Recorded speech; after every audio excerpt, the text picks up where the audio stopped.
This is a street of the Old West, and the dude you see walking along is a product of the Old East, yours truly, Vincent Price. Every Hollywood studio has the counterpart of this street on its back lot. I've seen them all.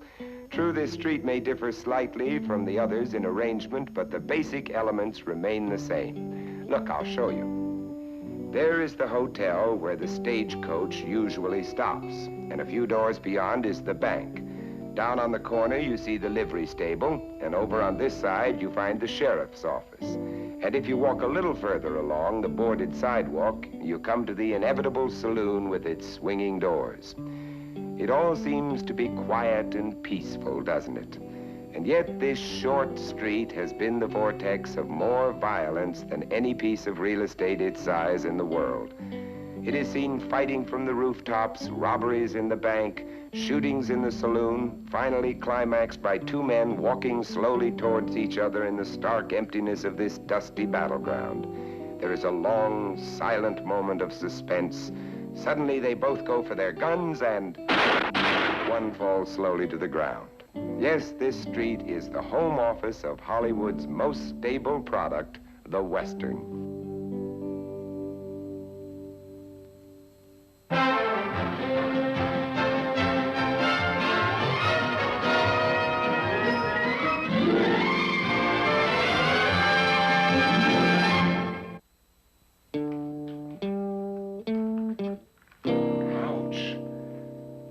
Got a pair of pliers?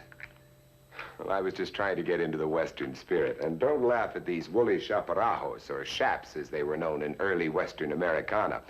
They are authentic cowboy pants with an off-the-seat hairdo. And this 5-gallon chapeau I'm wearing, well, it was given to me by the studio when I finished the only Western picture I ever made, The Baron of Arizona. I never specialized in making Westerns, which some of my colleagues in the drama facetiously label horse operas. Possibly I did too when I first came to Hollywood. And that is until I found out that these so-called horse operas have been the bread and butter of the film industry since its start. Yes, those horses in Westerns have paid off far better than those at the $2 window. And something else I found out too. Westerns have been the only truly American contribution to the motion picture art. And you know me, once I discover that anything is an art, I start collecting it. These are some of the Cowboy Mementos I've picked up here in Hollywood. This is my favorite gun. It belonged to, but why tell you about it when I can show you? Come on, partner, take a look at this moviola. And you'll see that I've collected some film, too. Yes, this 6-gun belonged to this first great giant of the Westerns, William S. Hart. Here he is watching a rodeo. Here's Hoot Gibson, another of that rugged breed. Colonel Tim McCoy rides again across the horizon, only this time it's in front. An expert with a gun is Johnny Mac Brown. Here he is giving his son a few pointers on how to handle the great equalizer.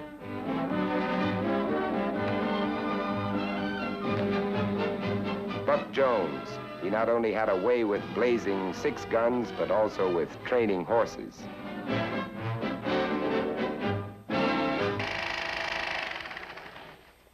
Well, those are some of the great action heroes who brought many a thrill to the screen with their deeds of daring do. They played it hard and they played it rough, and their names became a household word in almost every language. However, there is another breed of men who have a very important place in the development of Westerns. They played it a little harder and a little rougher, and yet they never seemed to get their names emblazoned on a movie theater marquee. They're sort of ghost actors that we call the Stunt Men. Back in the good old days when Indian and cowboy thrillers were the last word in screen entertainment, the stunt man played an important part in the production of a movie, as did the star, director, or cameraman. Hollywood became a last frontier, a magnet which drew to itself the West's most daring bronc stoppers and trick riders. They became the professional fall guys of Western pictures, and they still are. While most cowboy stars have courage and skill enough to do their own stunts, producers refuse to let them take unnecessary chances. Injury to them would bring production to a halt. So when a spectacular fall or any other unusual hazard is scheduled, it's the stunt man who flirts with fate. One of the most typical and certainly one of the most dangerous of Western stunts is the overturning of a speeding wagon. Perfect timing is absolutely essential. And the stunt man, in order to achieve it, works out all the details in advance as carefully as a general plans a commando raid in modern war. The safety of the horses used is given every consideration. All horse falls are done now by specially trained animals and under conditions which guarantee their complete safety. There are in Hollywood about a dozen stunt horses which specialize in this particular work. Spills for the sake of audience thrills. When Western directors and writers run out of ideas, the stuntmen themselves take over and dream up new ways in which to wager their lives for your entertainment. There have been many losers, and there isn't a veteran in their ranks who hasn't suffered serious injuries time and again. But they're all in love with the game, and they pride themselves on doing any stunt that can be devised, all in a day's work, they say.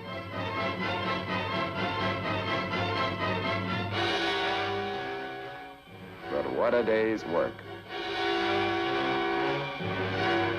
Imagine yourselves confronted with a series of stunts like these. First, you leap to a racing stagecoach from a galloping horse, or change mounts at full speed like this. And then after an exchange of shots that spur the horses to wilder efforts, and a fall or two that might easily be your last, you want to take the real thriller, this. And as you wriggle along in the midst of pounding hooves, you stop wondering why insurance companies refuse to write policies on Hollywood stuntmen.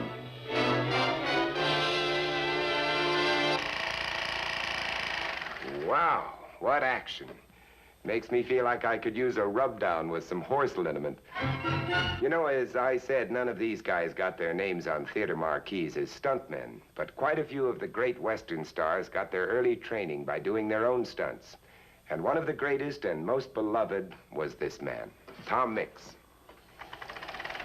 The life of Tom Mix was punctuated by adventures as thrilling as those of any fictitious character he ever portrayed.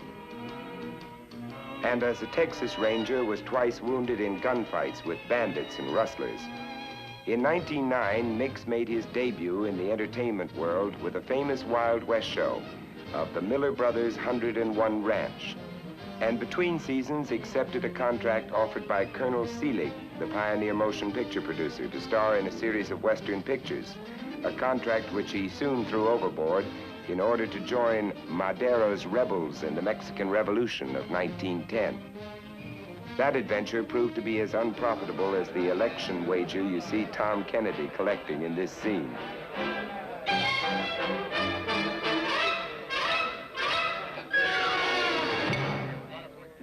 By the way, the young lady in his arms is his daughter, Thomasina. And the orchestra leader with whom he's clowning it up in this offstage shot is your old pal, Ted Lewis. No one who knew Tom Mix could have taken this gag seriously for a single moment. Tom had many remarkable abilities, but he was never any good at blowing his own horn. From his earliest days in Hollywood, Tom Mix endeared himself to everyone who knew him.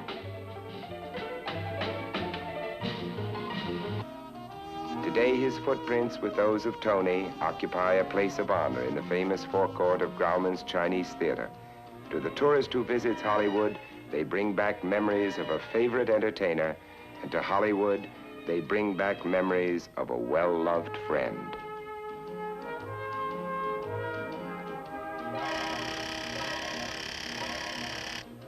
Tom Mix is gone now, but it will be a long, long time before Western fans forget either him or his famous horse, Tony.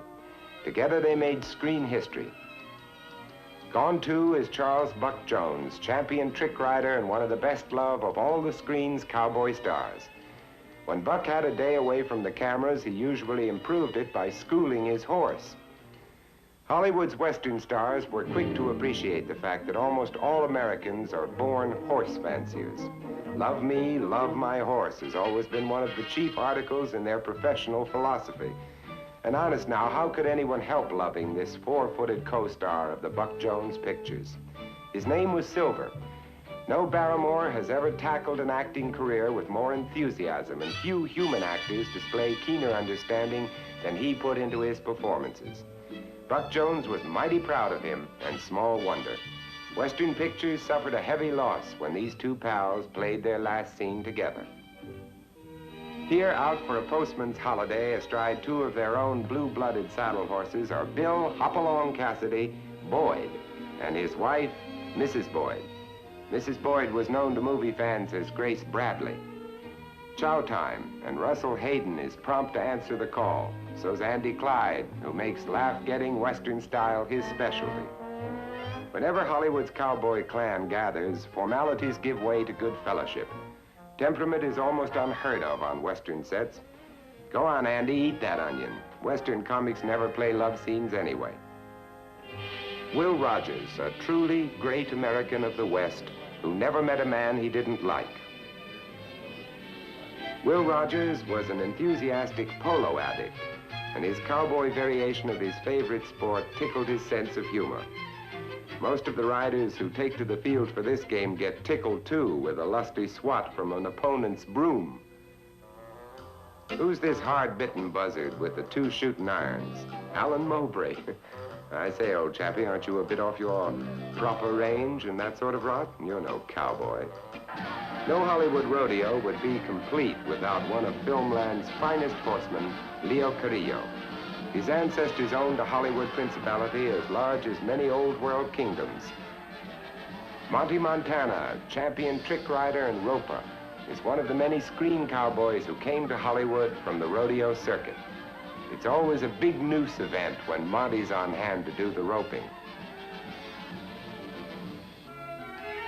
Charles Starrett, a football star from an Eastern university, came to Hollywood with an ambition to play in sophisticated drama, but his first Western role changed his mind. During the past few years, he has become one of the screen's most popular cowboy stars. And there are few bred-in-the-bone cowhands who can excel him at riding, roping, schooling a horse, or mixing it up in fight scenes. Quite a man, wasn't he? But when sound came to the movies, it brought with it not only a new era, but a new type of Western hero, the singing cowboy. And here was the first one to ride to stardom, with the bang of a gun and the twang of a guitar. Gene Autry. Now let's listen to Gene as he tells us about Private Buckaroo.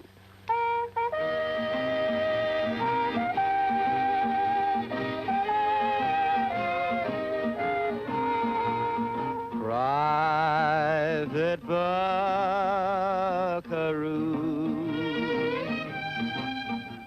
way out on the range that he's a stranger to. Dreams he hears the cattle lowing, but it's just the bugle blowing. True blue Private Buckaroo. There in company queue, away from corrals and all the pals he knew. Won't be having any handing, this year's roping, this year's branding. True blue Private Buckaroo. Each night beneath the evening star, he strums on his old guitar till it's come along, Buckaroo, you're in the army. Private Buckaroo.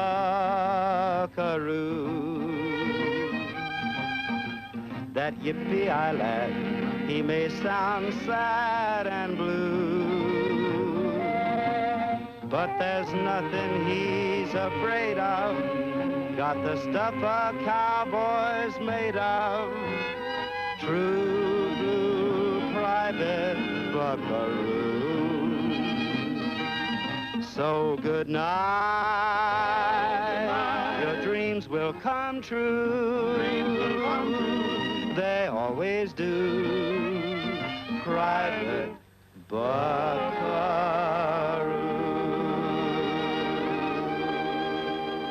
The typical Western troupe on location. That fearless plainsman, Smiley Burnett, gets set for action. But wait, the assistant director's watch indicates 12 o'clock, and so it's time for grub. Grub? Here, take the reins.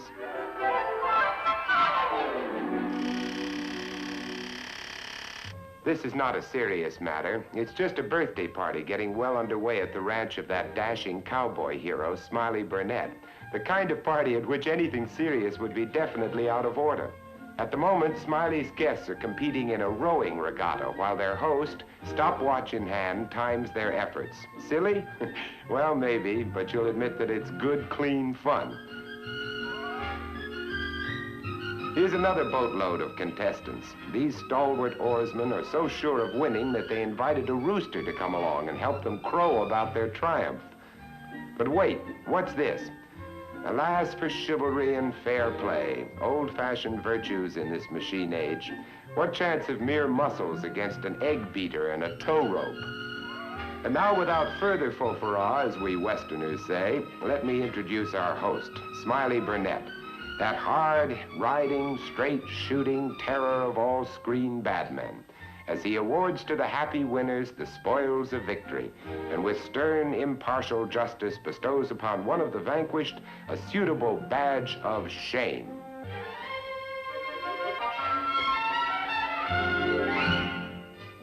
Now that he's had time to shed that disgraceful horse collar, meet cowboy star Eddie Dean.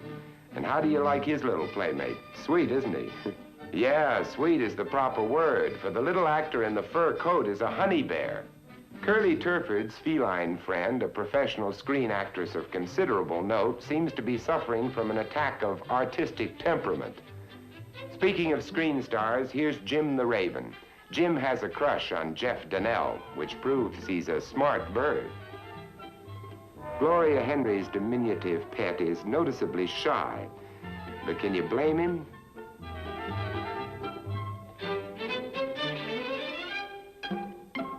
Now, this being a birthday party, how's about a birthday cake? No sooner said than done. Here's the candle-studded cake, and it is hay. Surely you weren't foolish enough to think that a glamorous star like Smiley Burnett would celebrate his own birthday. Glamour stars don't have birthdays. This party's being given in honor of Ring Eye, Smiley's trusty steed. Ring Eye is dressed in his best for this hey-hey occasion. And before any of the husbands in the audience laugh at that hat, I ask them to reflect for one moment on the chapeaus their wives are wearing this season, after which they'll agree that hats, even for horses, are no laughing matter. Come on, Ring Eye, cut yourself some cake. No class distinctions are in evidence at this party. What was good enough for the other guests is good enough for the guest of honor. So it's a feed bag for Ring Eye with Smiley Burnett, Monty Montana, and Eddie Dean to act as his valets and help him put it on. And now here's another great Western star who blended his voice with the sound of the guitar and the rhythm of hoofbeats. Roy Rogers and his four-legged pal, Trigger. They call Roy Rogers the king of the cowboys. He's also the king of Hollywood's homing pigeon fanciers. Give him a leisurely day, and the odds are that he will take his prized birds 100 miles or so out into the country and give them a workout. They're off, and the last one home probably will be Roy Rogers. Roy's four-footed pal, Trigger, is one of the world's most famous horses. Fan clubs have been organized in his honor, and his professional rights are carefully protected by a special contract. This next gentleman is one whom I'd say was the old smoothie and Beau Brummel of the Western stars, Randolph Scott. Here he is having a few words with our producer, Ralph Staub. You want to tell the folks a little about today? Well, the one thing I'd like to say that for the benefit of those who are not here, you're going to miss a great show this afternoon. You know the purpose of this rodeo put on by our wonderful Sheriff Gene Biscaluse. It's for charity. And he was telling me a short time ago that he thinks he'll raise about $90,000 to $100,000. I think that's great. And he's very happy about it, and of course, I'm more than delighted to have had a part in it. As you know, every Western drama must have what is called comedy relief. Well, here's one lovable character who has done a terrific amount of relief work in getting laughs. Chill Wills. Hello, cousins. Say, I wish you was out here in Los Angeles today because we're going to have a rootin', tootin', rip-snortin', scratch-him-and-swing-him-sideways rodeo. This is the annual Sheriff's Rodeo here in Los Angeles, California, and it plays to a capacity, I should say, about how many people, huh? Oh, about 100,000. 100,000 people out here, and I see so many colorful costumes out here. The kids are out here, and they're all chewing bubble gum and swinging six-shooters, and they're having a wonderful time. It's well that Western pictures should be the preferred entertainment of American boys, and that Gene Autry, Roy Rogers, Hugh O'Brien, Ward Bond, Gene Barry, Jim Garner, and the other cowboy stars of the screen and television should be their heroes. Westerns, more consistently than pictures of any other type, sharply differentiate between right and wrong, rewarding virtue and punishing evil. The men who star in Westerns, in gratitude for the loyalty of young America, unanimously are pledged to be good examples for their juvenile admirers, off-screen as well as on. The character of the American people, to a great extent, was shaped on the wilderness trails of the Old West. The wilderness is one now, but its legends remain to keep alive in the minds of our youngsters an appreciation for strength, courage, and manliness. This next young fellow is a friend of mine, and I have some film of him in an unusual situation. You may not know him as a Western star, as most of his writing has been done on a carousel, usually with a pretty girl. But you're bound to recognize him as one of the finest young film stars to come along in years. And here he is trying on a Western hat for size.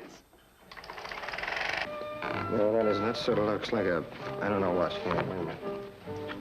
How about that? Looks like Gene Autry's road coat. That'll do. Here. Authentic. Maybe if I was on a horse, it would... No. I'll never make it, that's all. Hi, Jack. Oh, hi, Ralph. How are you? Good. What are you going to do, make a Western? No, I wish I was. Oh, pardon me, Jack. The audience. What? Out there in the Oh. cat. Ladies and gentlemen, I'm sure you all know Jack Lemmon, one of Hollywood's newest and brightest stars. Thank you. Hi. Was No, I'm not going to make a Western, but Cindy and I, excuse me, Cindy and I are going to a masquerade party, you see, and I thought that maybe I'd go as a, I'm not sure I will. As A Gene Western, Autry? You know, yeah, something like that there, but it doesn't seem to do anything for me. I got these from the Columbia Prop Department. They've been around for a long time. They were in all the old Westerns, you know. Oh, yeah. Jack, I think any one of these has a story to tell. I wouldn't doubt it. Well, I guess it does have a story to tell. What can happen when an Eastern actor is let loose in a Western costume department. Maybe if he had found the right hat, it might have opened up an entirely new field for him in show business. For, as they say, if the hat fits, wear it. Now, this Western hat didn't quite fit me, but if you noticed, from the early days of William S. Hart to the modern TV days of Wyatt Earp and Bat Masterson, their Western hat is just as much a part of them as their six-gun. Well, I see it's about time to unsaddle old Pate and put him in the corral and call it a day. I hope you've enjoyed our little epic of Western stars, past and present. And I also hope you had a few little surprises along the way. Now, if that's what you really like, all of these cans of film here hold quite a few surprises, even for me. Why don't you come over to my house at the same time next week and we'll open up another can. Until then, this is Vincent Price saying, so long, partners, and adios.